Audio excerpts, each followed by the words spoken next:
Hey there, everybody. Thank you for joining us on another episode of Empire Interviews. I'm excited about this one. This is going to be great. We've got a whole lot of people we're going to be talking to. We're going to be talking about Litty Records, right? What is Litty? We're going to be talking about music, blockchain, and the new paradigm that SIP60 on Cardano has actually brought into fruition. And we're going to talk about why that's important. So we're going to talk to the team and learn all kinds of stuff. It's going to be great. So stay tuned for this one.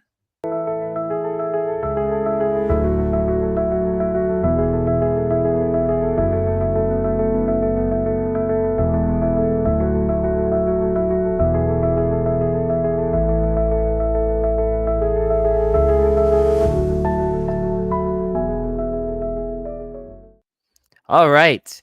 So I am the John Carter, co-founder of Jpg Empire, and I'm here with ShaggyRax, not just any ShaggyRax, the ShaggyRax of so many different projects across the Cardano ecosystem and just like multi-skilled all over the place, everything. So like Shaggy Dude, tell me a little bit about yourself. What all are you involved in? And, Litty Records and some of these other things. I feel like you have your fingers in literally so many different projects going on in this space, and you're like the most knowledgeable, I'll say one of the most knowledgeable about governance that I know in this space that can explain governance in a way that makes me feel like I know what we're talking about.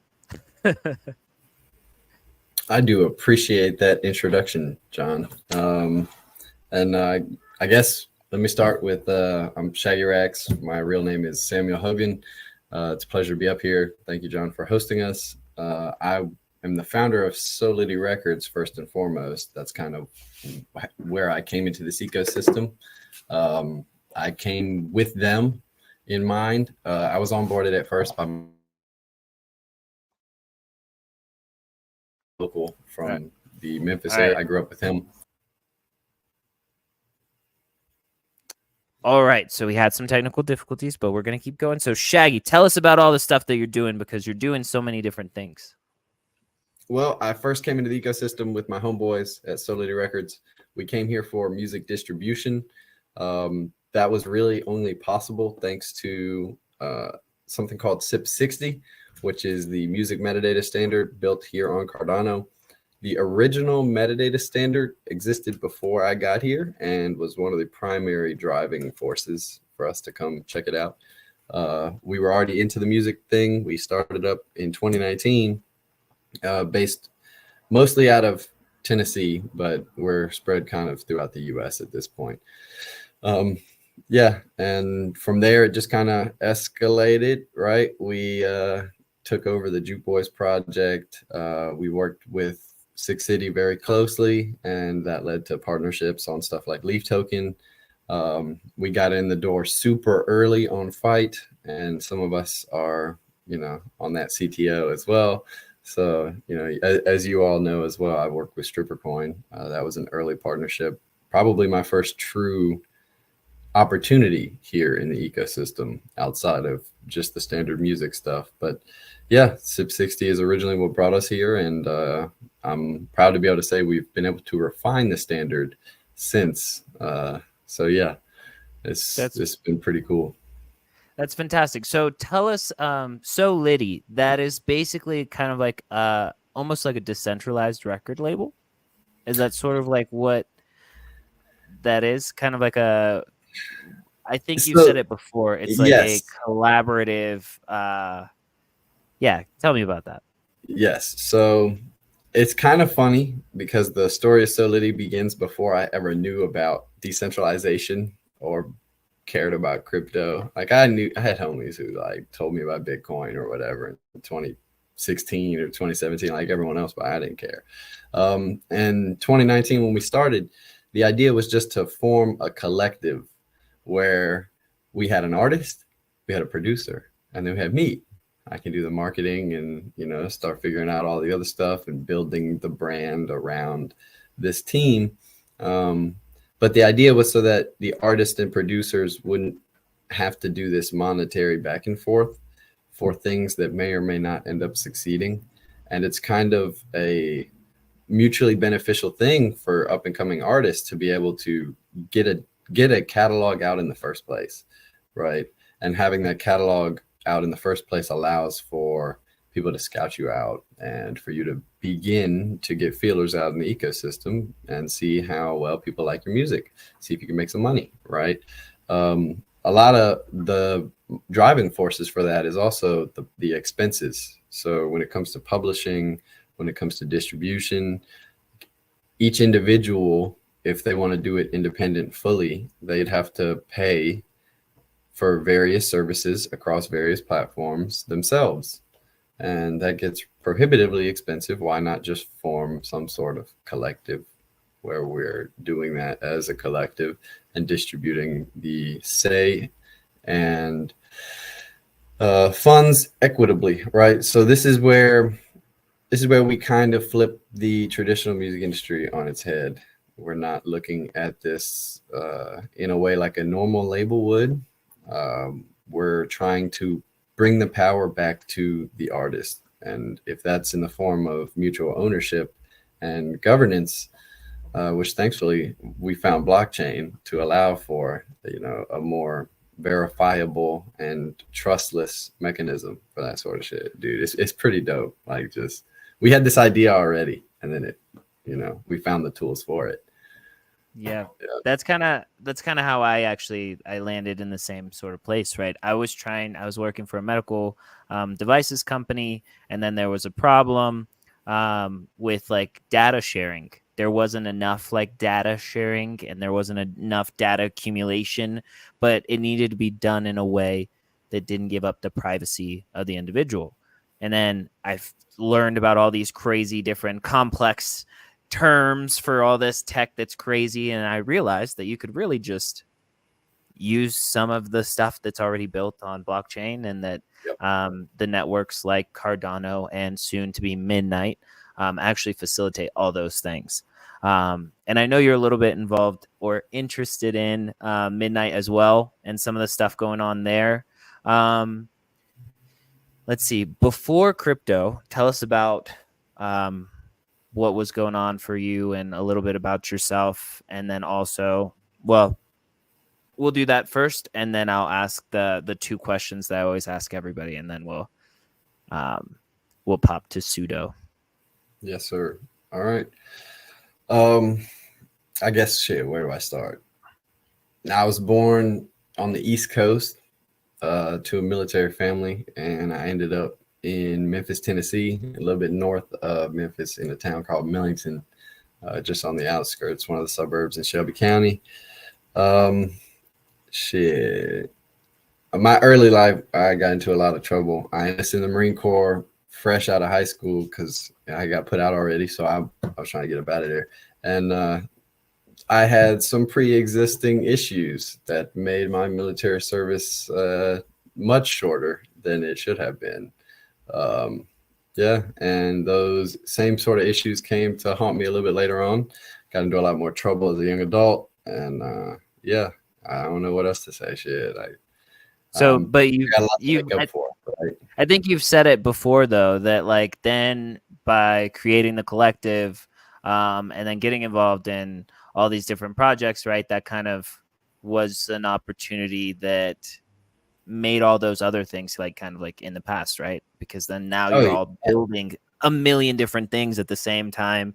You're the most informed person that can speak regularly about governance that I know, and that is constantly fighting everybody, because transparency and accountability are important things in the ecosystem. And I definitely feel like you're a champion for that, for sure. I can probably give you a little bit more background, I guess, real quick as to why that maybe is. I'm not just like that here in Web3. During my time in and out of jail and prison here in Tennessee, I got to see a lot of really messed up shit, like, for lack of a better word. And I kind of got out and became a little bit of an activist. Some of it I was kind of forced into through the parole program and like the gang violence intervention programs and all that other stuff, like the reentry and development program here in Shelby County. So I got pretty heavily involved really early on. And I've been working with connections, whether through the media or through the Shelby County Commission, in essentially lobbying for jail reform here in our 201 Poplar Jail. We've had a whole bunch of guys pass away here in our jail due to all sorts of crazy stories of neglect and abuse, and like it's pretty messed up. And I got to witness some of that stuff firsthand. So I'm pretty familiar with the political system here, at least in America, and I've had to navigate through it even as a felon with no rights, on behalf of, you know, people who don't have that ability to stand up for themselves. So I guess I kind of have a passion for that already. And you know, you guys can look me up. We've got there's a few articles and stuff out there. I've been interviewed on behalf of people in the jail, and it's pretty tragic what's going on here. So like locally, I have my own battles I fight. All right. So then this is my favorite thing. I've changed my questions a little bit because I want to ask you, what are some of the projects that you're most excited about in the Cardano ecosystem in general? Just give me like a handful. If you don't mention all of them, then I'm not going to hold it against you and nobody else will. So just like a couple of things that you think are really cool and interesting that's going on with the tech here. I know this is going to sound kind of corny, but I'm going to have to shout out like book.io, stuff.io, just because what they're doing with their NFTs and how their like player system works. They got some encryption on it I really like. There is a wallet / service provider called Game Changer Wallet that has so many different things in their service stack, dude. It's crazy. Like I'm still learning shit about their platform. It's amazing. So I need to check that out. That's a Cardano wallet. Yes, they doing all kinds of stuff, dude. It's not just a wallet. Like the more I play around with it, the more you're gonna see. You're gonna see if you play. Well, how does that come? Okay, so that's interesting. Now I'm gonna get lost here a little bit, but how does that compare to like Tokyo Pay and Vesper? You're saying that it's like it's everything. This has got like minting stuff. You can do multi-sigs. You can do like everything off of it, dude. Oh, that's wild. Yeah. Game Changer wallet. I'm gonna have to check it out. Do you know anybody on the team? Quasar. Okay, Quasar. Okay, so I'm gonna have to get Quasar on. Tell me about it then. For sure, dude. I'll make sure that happens. And I'm gonna watch that episode because I'm curious to see what other fucking things are on there I don't know about. Yeah, no, that's awesome. All right, and then my favorite two questions are always, give me a movie that you like, right? Like it doesn't have to be your absolute favorite movie because like my movie tastes change whenever people ask me, kind of like the same way that food that I like. But yeah, give me like a movie or a couple of movies that are like the kind of vibe you like. So lately I've been on a comedy kick, and it's been a flip-flop between like old Will Ferrell stuff, Step Brothers and Talladega Nights and stuff like that, or like Malibu's Most Wanted. And, yeah, man. I'd be all on you like a spider monkey. Yeah. Yeah, dude. Yeah. Don't you touch my drum set. Yeah, dude. Those are some good ones. Tropic Thunder is one that I think of in that genre too, you know. It's funny. Yeah. It's that goofball humor, dude. Yeah. Have you seen Bullet Train? I have not. Dude, honestly, that might be actually one of my favorite movies that I saw like in theaters.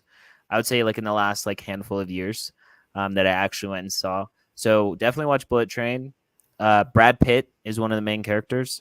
And it's kind of like got some, I think it's based on an anime, but there's so many inside jokes throughout the whole movie. And it's like an action movie with like some seriously awesome fighting. Highly recommend it. But all right. So Shaggy, it's always a pleasure to talk to you. And I love all the stuff that you guys are doing. I'm going to get to find out some more about SIP 60 and some of the music industry in and outs. Because one of the things that came to mind, so I know Pseudo's listening right now. So is like, I read the story about Jay-Z and Jay-Z growing up and then how he kind of changed some of the music industry norms. And then he talks very much against like 360 deals, which is Yes. like something that is like pretty standard, where basically everything that is yours is actually not owned by you. So I'm excited to find out what Pseudo thinks about those, and I'm sure he has a very strong opinion if he's all into SIP 60. So thank you so much for joining us, Shaggy. Everybody, if people want to follow you and see more of your information, be able to like get in contact with you, like what are the best socials? How would they get involved with So Litty? And tell us, shout out all that stuff. Definitely join the Litty Records Discord, and you'll see the links occasionally posted on that Twitter account. That's at Litty Records on X. We also have that handle across all platforms. You could also get me at ShaggyRax. I'm on Twitter. I'm on Discord. I'm pretty much everywhere. On Instagram, it's ShaggyRax187. I don't usually check my Instagram all too much, but yeah, feel free to connect. Awesome. All right. Thank you, ShaggyRax. We appreciate you. No problem. Let's get into it with Pseudo, man. Yep. All right. So now here I have Pseudo. Pseudo, how are you doing? Pseudo has a background in audio engineering. And tell us a little bit about yourself. Tell us about your background. Where are you from? And just so people can get to know you a little bit and how you fit into this whole puzzle with So Litty. Hi, hello everyone. I'm my real name is Gabriel. I've been doing audio engineering and production for the last 15 years. I'm over here in El Paso, so we're actually at one point we were the safest city next to one of the most dangerous cities on the other side in Mexico. So it's an interesting dynamic, awesome melting pot, a lot of different cultures here. I went into audio engineering, which actually we have one of the world's largest recording studios.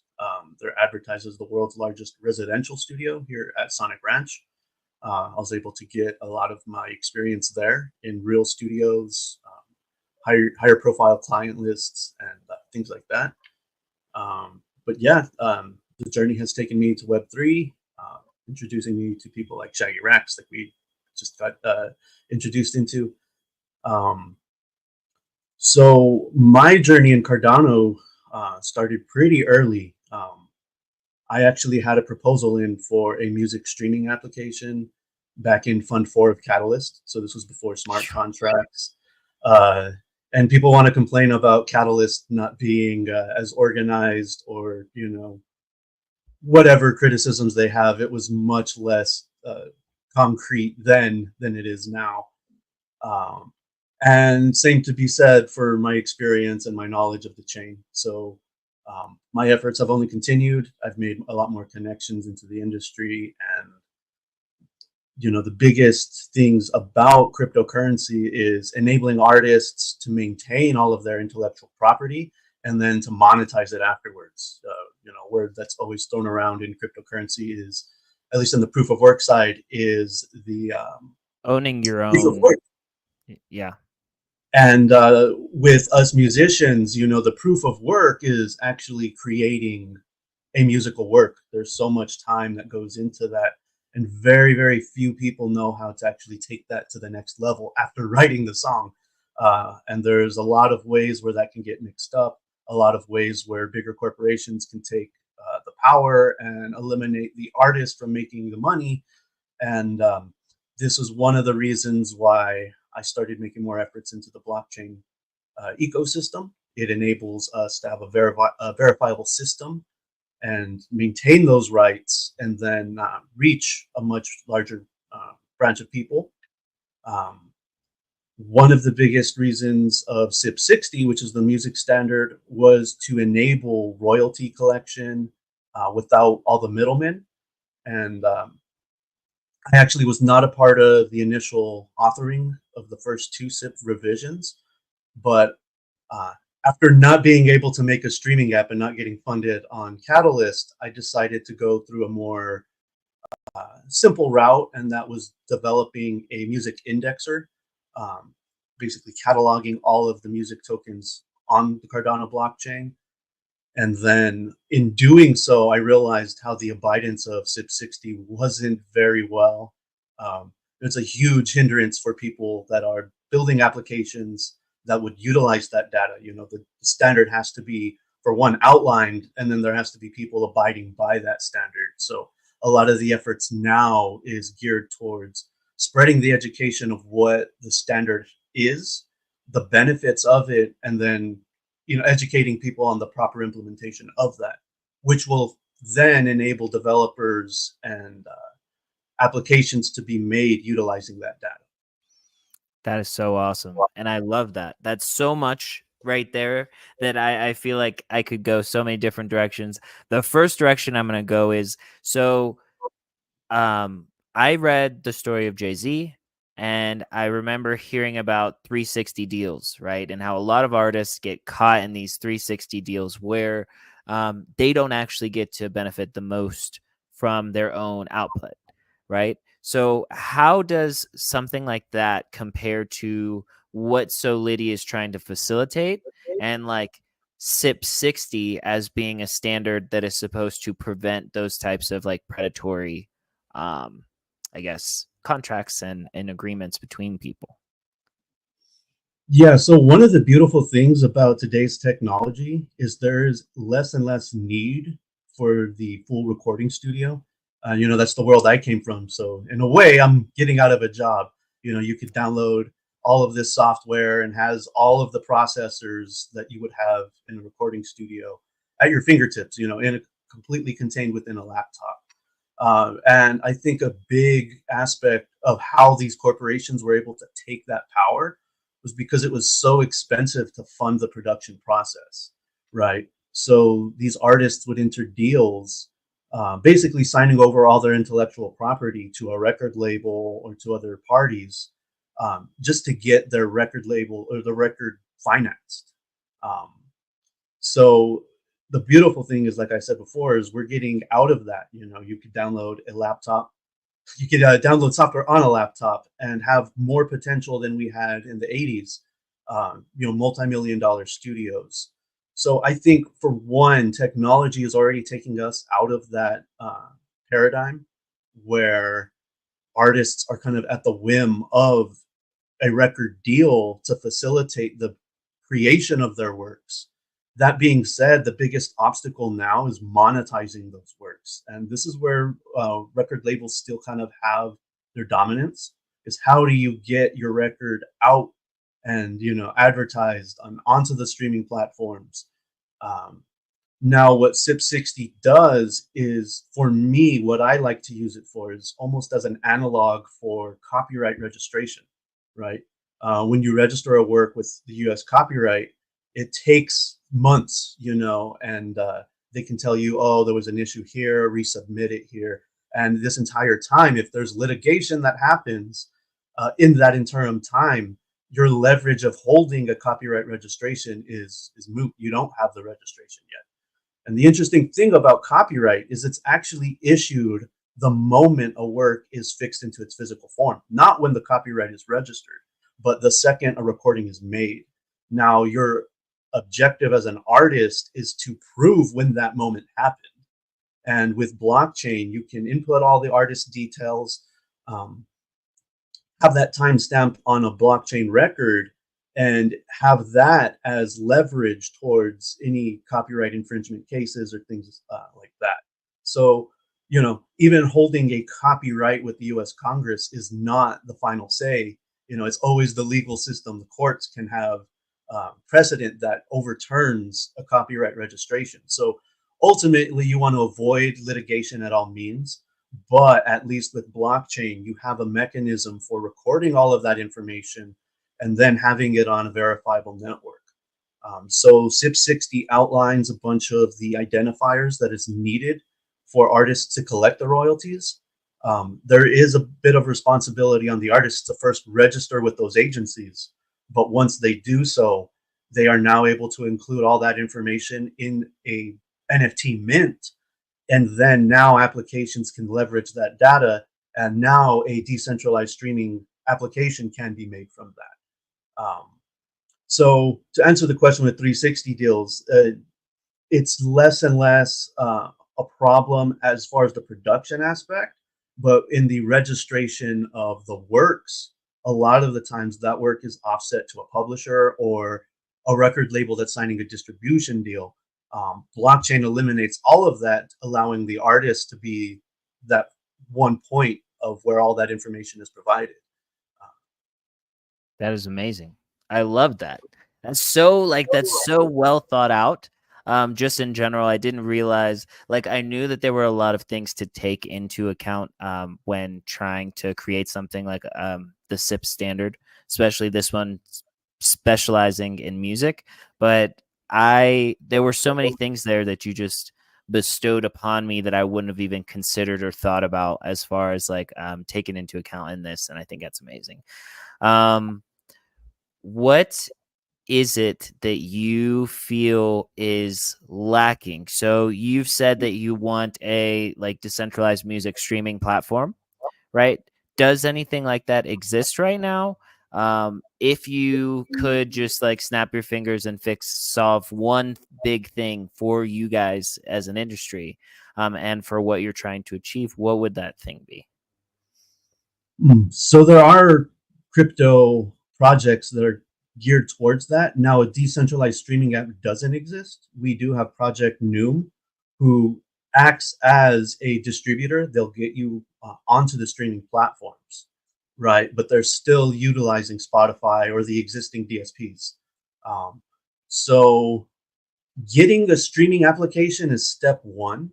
But there's a whole plethora of royalties that are collected from a single work. And to be honest, streaming is probably the least profitable. There is another project on Cardano that's coming out called Syncland. And this one I'm very excited about because they're doing sync licensing. And this is getting your music placed on film, games. Anytime you're putting works, musical works to a video, right, there is a lot more profit to be made on the artist side from those deals. And that is a very interesting thing. So it's very interesting that there's a lot of people in this industry that kind of see the potential of blockchain, but if I could snap my fingers and make one thing happen, it would be to have one-stop shop for all the royalties to be collected at once, right? So we have one that's doing streaming, one that's doing sync licensing, but there's about 6 potential royalties that you can collect from a single musical work. And setting up independent artists with the marketplaces for them to essentially make a indefinite income stream from the works they've already produced. I think that's the main goal that we're all working towards. SIP 60 is the very first foundation for any of that to happen. But as you can imagine, just getting the streaming app, there's a lot of things that are, it's not a simple task. Yeah. So No, the ultimate goal would be, right, the ultimate goal was to get all of these royalty streams in one place. But it's a quite ambitious task. Gotcha. So a royalty stream aggregator, right? Right. Basically. So yeah, but then there's also physical sales, right? There's mechanical royalties. The streaming, they'll do a portion of mechanical and performance royalties that you get. But again, I said there's up to 6 that you could potentially collect. And the streaming is the smallest one. Spotify pays $0.004, right? So 1,000 streams and you're barely making anything, right? The target to be a sustainable job that's something that you could live off of would be 1 million monthly streams, and it's kind of out of reach for so many people. Whereas selling 20 NFTs, right, that's tens of thousands of streams that you would need to get to collect anywhere near that same amount. So yeah, that's fascinating. All right, so you said you've been in the Cardano ecosystem for quite some time. I mean, you said since Fund 4. So I'm sure that you were around whenever Sunday Swap first came out, and it was the most anticipated thing, the first big thing that was happening on Cardano. Everybody really excited, and then I was one of those things launch just wasn't that great. Not saying that Sunday Swap hasn't come such a long way, and especially with their new upgrade, I think it's like Gummy Worm or something like that. I'm probably butchering it. We'll say I'll have the editor include what it actually is called, right? Right there. We'll put it there. Let's see. So tell us a little bit about your background then, before getting into crypto. Okay, so as a dumb young kid, you know, I wanted to change the world and Yeah. everything. So my first education is actually in physics. Um, Fascinating. During that, we had a band. We were playing, you know, we started off as metalheads. I was bass guitar. And as you know, in metal music, bass guitar just usually follows the guitar. So it's kind of like the less glorified position to have. So I was looking at, well, how do you showcase the bass guitar a little bit more? And that took me more into the jazz realm, funk and things like that.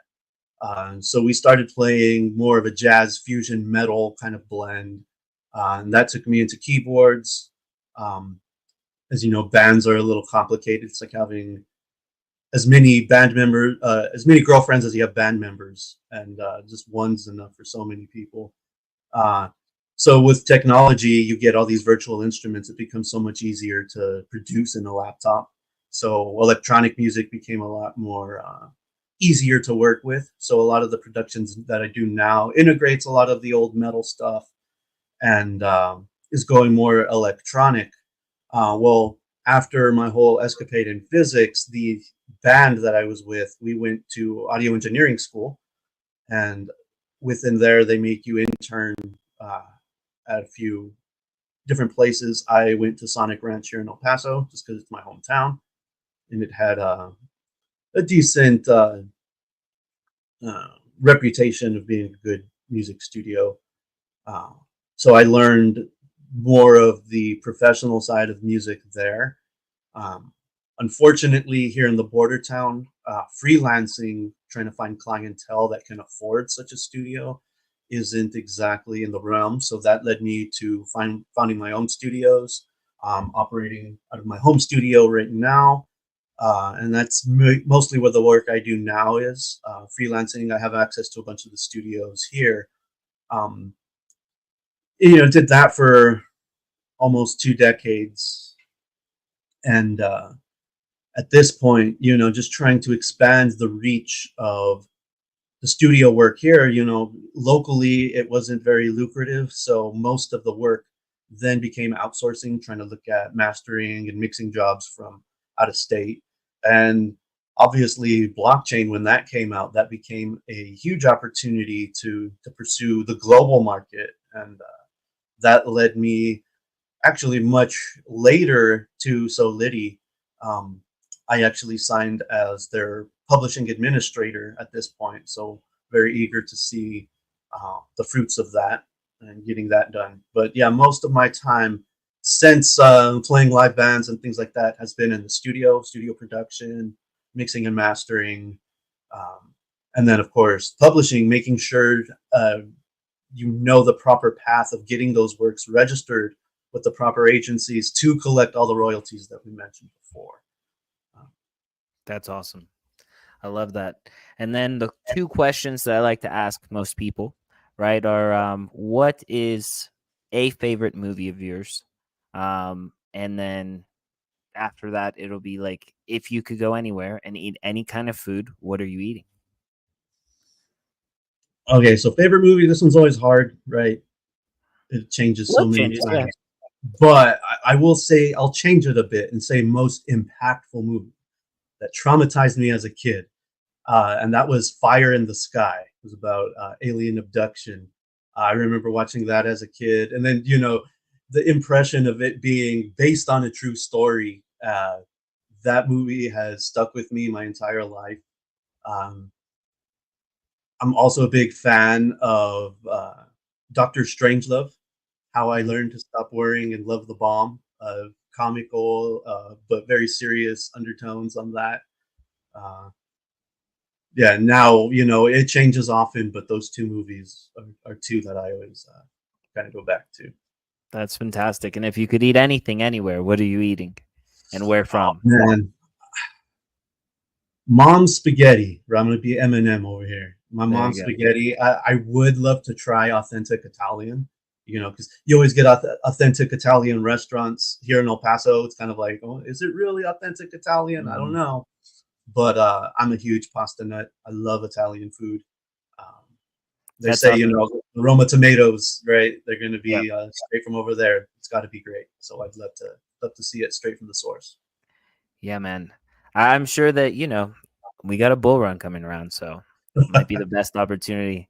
It's been a pleasure talking to you, Pseudo, and I hope to see you again, man. And as there are updates and announcements going on with So Litty, I will definitely, you all are always invited to come back. Let us know. We love to share what everybody in this space is doing as much as possible. So Can I plug something real quick?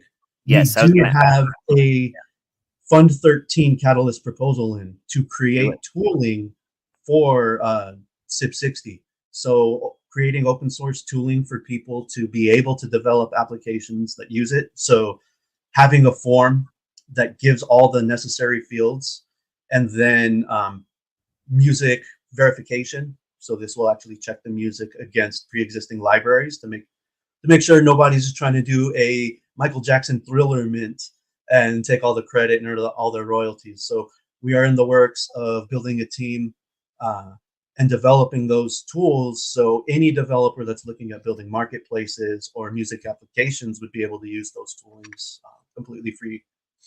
That's awesome. Do you know the title off the top of your head or something, or like what the Um, best way to I search should know for this, it? right? I wrote it, but No, it's okay. I It's think okay. it was phrased as SIP60 music metadata enrichment tooling.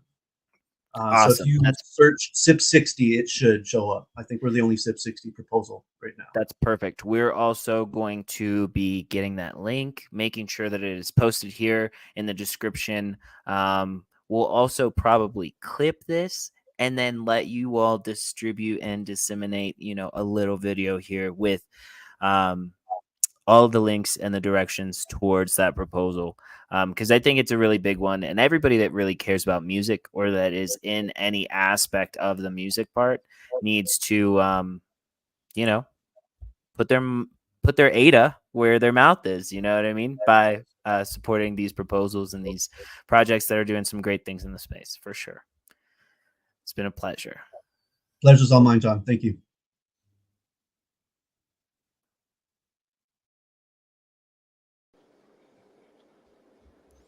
All right. So I'm here with Izzy Human. So we're trying to figure out, is he human? Or we still don't know. We'll never know. We'll never know. No. So tell us a little bit about yourself and how you fit into this whole puzzle, right? I know that you're a big part of So Litty as well. What is your background? How do you fit into this puzzle? And tell me about that. Yeah, so Izzy Human, as you all very well know, my name is Isaiah Irons. I'm from Lima, Ohio, originally, and 33 years old. I've been doing music for a really, really long time, and I started out when I was a kid. I was 8 years old, and my first actual physical copy that I purchased was Linkin Park Hybrid Theory. And I fell in love with Mike Shinoda. I fell in love with Chester Bennington. I fell in love with the reanimation. I fell in love with the overall duality that these guys had. And ever since then, I just wanted to make music like that. So the rawness of Chester Bennington, of just being a kid and not really having a whole lot of too much life experience, as you will, but just enough to be able to just write what I write and just be a free thinker. As I got older, life just continued to continue along and started to see a lot of things. I started recording from a tape recorder, and I would position the tape recorder right in front of the stereo, and I would have to make sure that the volume was right with that, and then I would do my vocals with that portion of it. So I did a lot of that with my friends. As I got older, I was about 17 years old. I stepped into my first professional studio in Lima, Ohio, and I did a lot of songs with a lot of people, collaborated with a lot of people. I graduated in 2010 with the college, grabbed my first laptop. It was an HP laptop. I had a good friend of mine who helped me with the Fruity Loop software. So that's where I started with that. And then after I graduated, upgraded, or whatever you want to call it, I ended up getting a MacBook Pro, and I downloaded Logic Pro. It was just Logic Pro back then, and just started learning more of the production side of things. So, I was really big into making the beats. That was my first start into it, was just learning how to make the beats. And then I got into a group of people that, were doing all of the recordings and whatnot. That's when I was, juggling around with names as far as like what to call our group. I started out with the Lucky Frog crew. While I was 13 years old when I started that. It was the LFC. So, I went from this Lucky Frog crew, Four Leaf Clover, Skater Boy Punk. I mean, you're talking Bam Margera, we're talking DC Jules, you're talking just all sorts of, man. Like I'm a skater punk boy at heart. Just that rock lives in my blood, the rawness, the emotion of it. And it never went away, and it's still with me up until this point. So mixing and mastering, a lot of stuff is self-taught, man. I've learned from a lot of people, a lot of very smart people, and they just they gave me the gems, man. And then over time I just started hopping on the tube, and now being in this collective with very, very intelligent people, I just continue to learn a lot. But a lot of it was just self-taught, and a lot of it was just home studio stuff. And I was upgrading my equipment. Now I've got the iMac, I've got the KRKs, I've got it's a good microphone. It's I definitely want to get a Shure microphone. Shout out to E. But right now I've got an MXL Genesis. Her name is Marilyn, who was actually my choir director in high school. Her name was Marilyn Roth Basinger, and I named my microphone that because she was very critical of just us and flats and sharps and just the crescendos, the decrescendos, and things like that. So she'll always hold a special place in my heart when it comes to the music. So music has just been my life for a really, really long time. And I just made a comment to these guys a few weeks ago that I don't know what my life would be like if I didn't have my microphone in front of my face. It's just that part to me is very, very taboo. That's phenomenal. So you're very much an artist. You're very musical, have been doing the music basically since the beginning. And then you found this collective, So Litty. Are you deep in crypto? And like, were you before So Litty? And how did you kind of like get into this space that eventually gravitated you towards this? Because I love it. It's exciting. Sure. So I'll be honest with you. I didn't know a whole lot about crypto at all. I, just knew a little bit here and there, but not enough to really wander off and to entertain that curiosity. So, it was always just kind of something that it was what it was. It was just in its own entity, and I was in my own entity. I had a really good friend of mine who it was, and I've been in this space for about a year and a half, going on 2 years now, leaning more closer to the 2 years. And I had a good friend of mine met up over at his place. And, for the longest time, even before I got over there, he said, man, I've got to get you on with my people. I've got to get you on with my people. I want you to meet Shaggy. I want you to meet the whole crew. They're doing something phenomenal over here with the music, and with all this music that you've got out right now, man, I feel like we've got a platform for it. So I didn't blow it off. It was just a timing thing, right? And I'm very big into that. If we, go further into that portion, timing is key for me. And I'm a very universal guy as far as, things like that go. So, he got me on the phone with Shaggy, and Shaggy broke it down to me, gave me the ins and outs, the what's. And even then at that point, I still didn't really understand it, but my head as an artist, I said, all right, well, if this is an opportunity for me to put my music out somewhere where it's going to have more exposure, then what's going to be any different than what I'm doing right now? Because I've been an independent artist for a very, very long time, and I got signed to an independent record label. I was there for a little bit, and you just know how those things, or I don't want to say how those things go, but there was just a lot of transitions. There were some variables, and I ended up going, just fully independent with that space. And I did decent as far as organic goes, but not to my liking. I think all artists that they hit a point where they ask themselves at the crossroad, is this something that I should be doing for the rest of my life, or should I just be looking at something else? You know, I gave myself these timelines. All right, if I'm 27 years old and I haven't gotten a record label or I haven't gotten signed yet, then I'm done. And then I was like, all right. And I think right around that time, that's when I got signed. And then I was like, all right, man, if I'm not making $1 million by 30, I'm throwing it away, you know. Then I turned 30, I'm like, I can't throw this away, you know. And now I'm 33 now, and I'm like, I can't live without it. So these guys in this ecosystem have provided me with much more than a voice, but they've provided me with the opportunity to be able to have conversations, and I'm really big on conversations and bridging gaps and really, fine tuning language. And a lot of these guys are too. We're all very like-minded in that space because to me, it's always been deeper than the music. And, you get a chance to listen to, some of the music, I really hope that that resonates in that space. But, this music for me is, much more than just the rhymes and just having something to listen to your car and bob your head. I really want this to be something that like Hove, I'm so glad that you brought up Hove because I was listening to Reasonable Doubt on my way here to Mississippi, and Hove has been giving us gems since Reasonable Doubt. And if you go from that point all the way up to 444 is just a 2.0 of Reasonable Doubt when it comes to that. And he's been giving us this on how to start these businesses. You say you want to know what's more important than throwing money in a strip club? Credit. You want to know how like Yeah. that type of swag. And I'm talking about those things, but my biggest thing is just self-love. And I want people to just be able to talk nicer to themselves and really understand what manifestation means. So as far as fitting into this ecosystem and the decentralization of it, it's I want people who felt like they never had a voice to be encouraged and to be reassured that there are spaces such as ours that are providing those opportunities and those resources for them to do as such.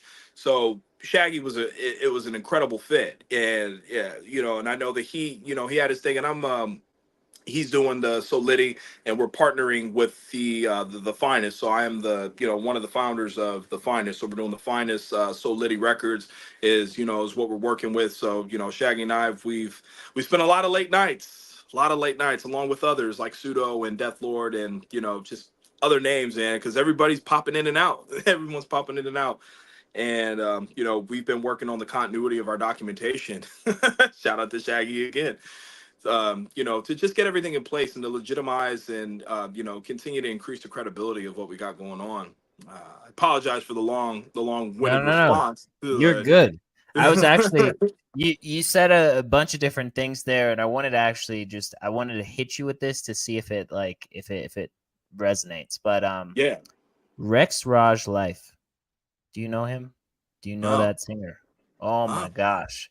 So it's actually probably one of my favorites. I think after this in the follow-up conversation in Discord, I think that we're gonna play it. I'm gonna play it for all of you guys. It's he has a song called Lockheed Martin. It's one of my favorites. But his vibe is so much, I feel like you're gonna resonate with it a lot. He has a song that's called Tesla in the Pandemic.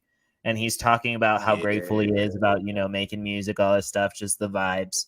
And then all these people are worried about all this stuff going on, but he just bought a Tesla in the pandemic. You know what I mean?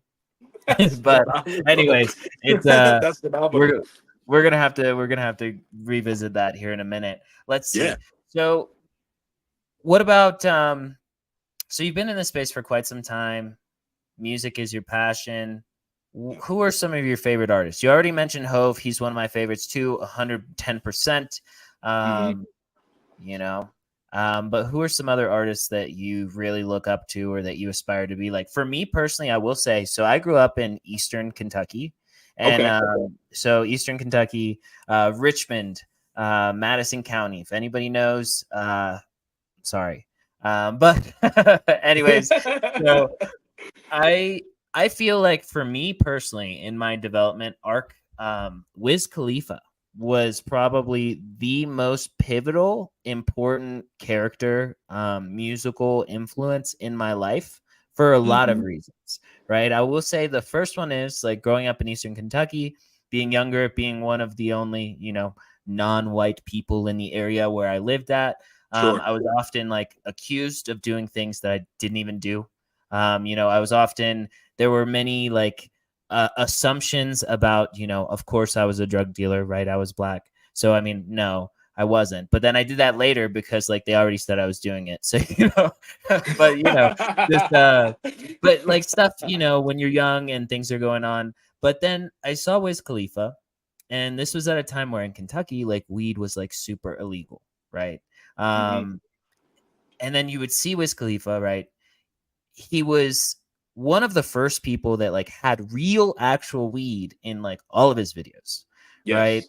And he often didn't have a shirt on, completely covered in tattoos. I'm gonna ink my whole body. I don't give a I don't give a motherfucker. motherfucker. You know what I'm saying? And then Yep. like just different stuff. Like then he had the Rolling Papers album, which Yeah. the inauguration, like I think it was not, might have been the inauguration. I think it was the inauguration of Obama, dude. They played The Race. One of the interns there, they Oh, played The Race, that's one of right? my favorite songs on that album too, by the way. And One Hopes of the and best Dreams. ones. Hopes and Dreams, yes. Rolling Papers was one of the like that was one of the like CDs that I purchased, albums that I purchased, right? Yeah. Super excited about that one. Yeah, so many things there. But then you have ONIFC, right? So like Yep. me as like being black and like growing up the way that I did, like being isolated, it wasn't that I knew, like I didn't know what that meant. You know what I Yeah. mean? Like I didn't Yeah. understand where all these different connotations and getting treated differently, like where that came from, because I had no frame of reference and there Sure. weren't other people around me that I could talk about that and then like understand it, right? I had my dad, but my dad is 81, right now. So like my dad is much older. So Yeah. like me and him, that was the only person that I was close to, that I could even relate to some of these things, but only nigga in first class.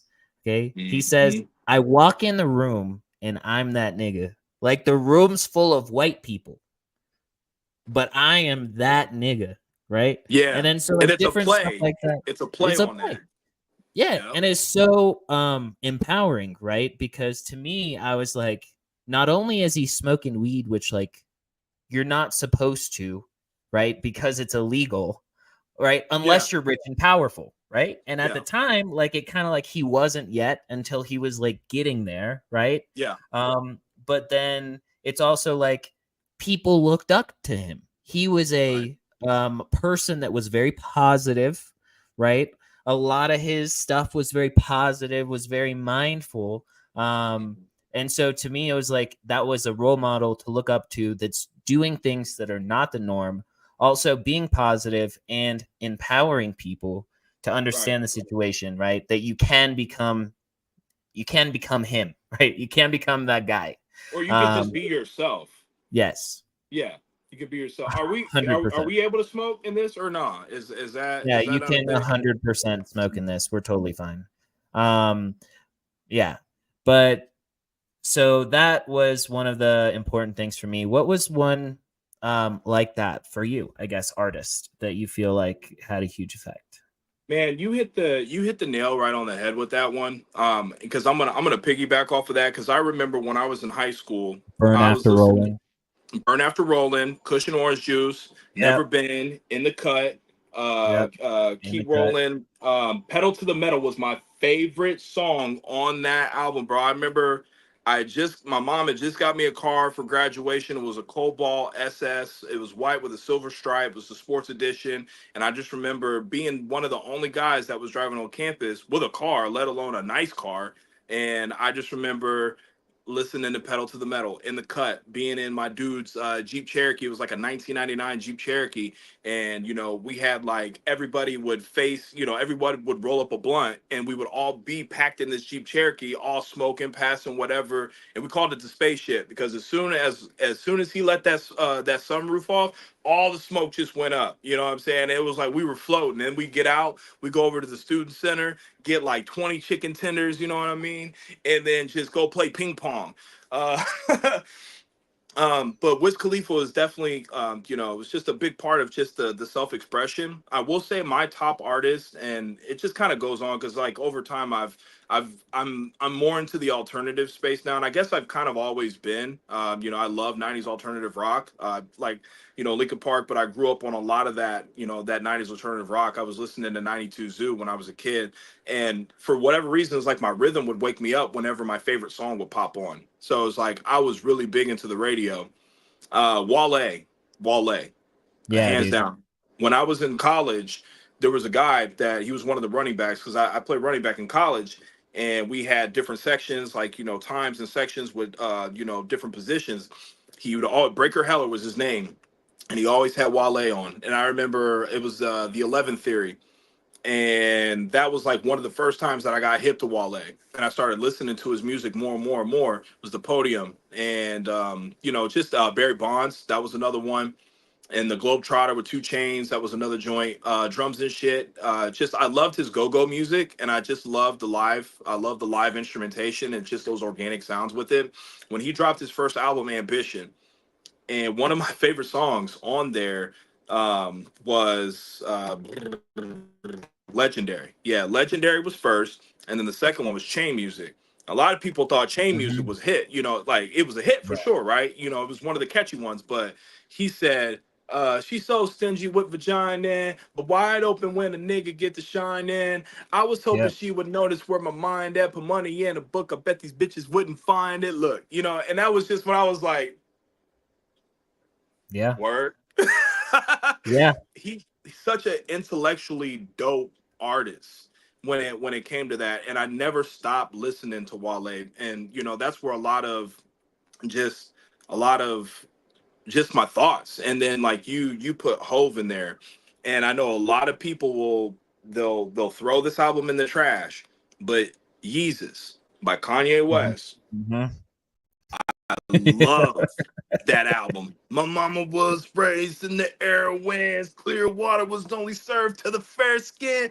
Doing clothes, they would have thought I had help, but they wasn't satisfied unless I picked the cotton myself. And I'm like, that's how we coming? And then he Bro. hit him with Black Skinhead on the second jump. I was like, that's why y'all hate this album. Yeah, dude. I will say like one that is probably like my favorite, dude. Is my favorite is Diamonds from Sierra Leone, bro. That one is such a banger. And it's a banger because you've got them talking about completely different worlds, right? You've got them Yes. talking about how people here in the US are dying over money, selling drugs on street corners, right? Our people are, but also Mhm. our people sell those drugs, get that money to buy Mhm. chains, bracelets, watches, diamonds, right? And then Yep. over in Sierra Leone, they're dying for the same reason because Facts. of the like blood diamond trade and like all these people that are getting caught up by being exploited, right? Right. In the same kind of way. And it's all for money. But like we're killing each Mhm. other. We're both dying on both sides for the opposite thing. And then when he says, Yep. you know, gosh, he says so many things, but when he says, you know, the polo rugby just feels so nice. You know what I Yeah. mean? I remember Like, when Wale, he said Jesus peace, but don't nobody want to hear a Jesus peace, you know, like that type swag, man. Just and so all of good. that. Sorry, and I didn't mean to cut you No, off. you're I'm just good. so It hits. passionate. No, dude, I feel you. I feel you. No, it hits. It hits. It. Yeah, so many bangers there. That's amazing. Mhm. So then, okay, we're gonna reel it in just a little bit. Let's Yeah. see Yeah. what is like your favorite movie or something in that. Give me one of them or some of them, some of the things you like, movie wise. I will give you two because they, you know, it rotates with the time. But one movie that will always and forever stick with me, and I got this on VHS, and I've watched this movie a million freaking times. Forrest Gump. I love Forrest Gump. I love Forrest Gump. It is literally one of my favorite movies, just because this man was so consistent with literally everything. He said, "I just felt like running." You know, and he always he but in like in the moral of that was like my man was about action. That's what that was Mhm. about. you know, he never stopped moving. He never let his I guess his handicaps from what the world was seeing disable him from doing what he was doing. This man went out, got shot in the butt, got a Purple Heart, started Bubba Gum Shrimp, gave Bubba's mom you know, the royalties out of that.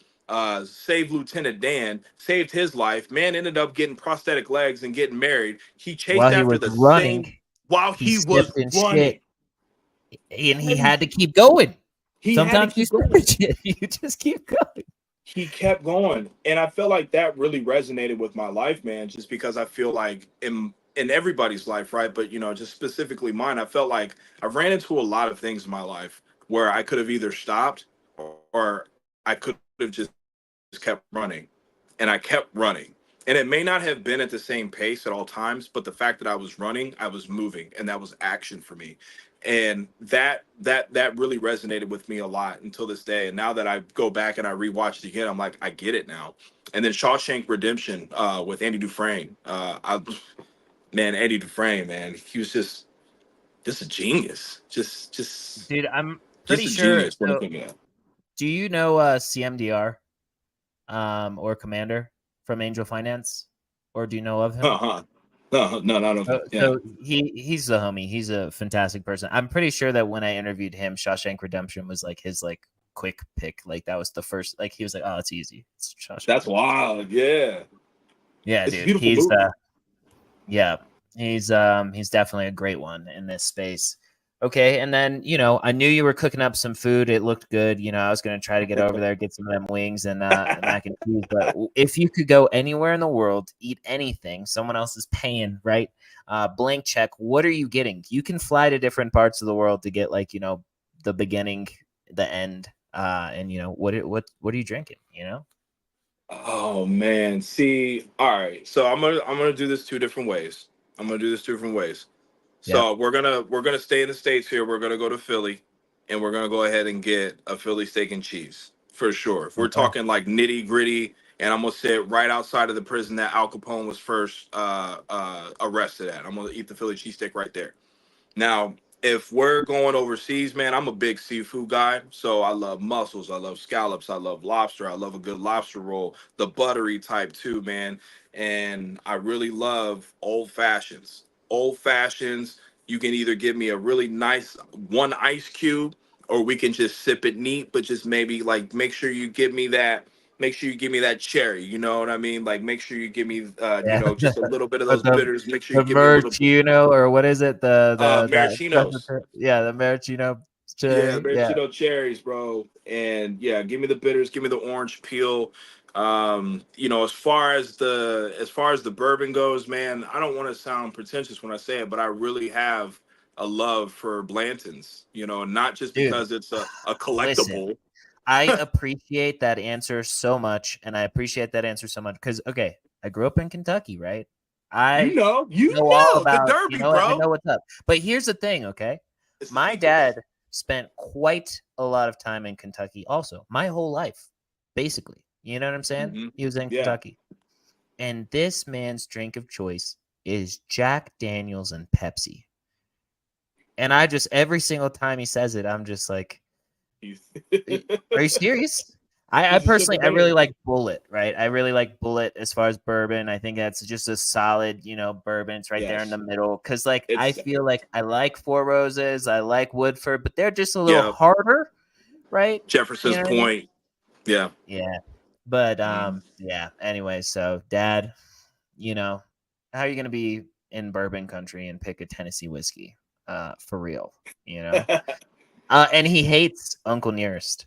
So that's Does funny to he? me because he likes Uncle Nearest because my dad is he's a college professor and one of his main things was African American studies. So like when I say racist things, it like is the best way to like really get under his skin, really throw him off when I say something that's just like offhand or off color. Then he's like, "Don't you know the history?" And I'm like, "Yeah, I do." That's why like that's why it's funny now. After the fact. But Right. yeah, Tennessee whiskey. Tennessee Sheesh. whiskey. Shout out to Chris With Stapleton. Blanton. Yeah. Yeah. Yeah, Chris Stapleton. Yeah, and I mean Travis Tritt, dude. I went to a Travis Tritt concert once, and it was the county fair, or I guess the state fair it was. And funny story about that, I was with this guy and his dad like stops on the side of the interstate really quick, and he was like, "You know what the best kind of beer is?" And we were like, "What?" You know, and we're probably like 13, 14 at that time. He said free Yeah. beer. Somebody's case of Bud Light had fallen off on the side of the interstate, and so he pulled over. Most of them were not broken, right? Only a couple Yeah. were broken, so he got a whole case of beer. Anyways, Hey. there's my Travis Tritt story, my Kentucky state fair story. But For sure. all right, Izzy Human, dude, this has been really amazing. I've really enjoyed this conversation. Honestly, with all of you, it's been an absolute banger. So for people to follow you, pay attention to what you're doing, listen to some of your music, give me some shout outs. Let me know some places that you would direct them. And then if they are musical artists, maybe some advice for them on how to find you guys and how to be a part of something that's bigger than them.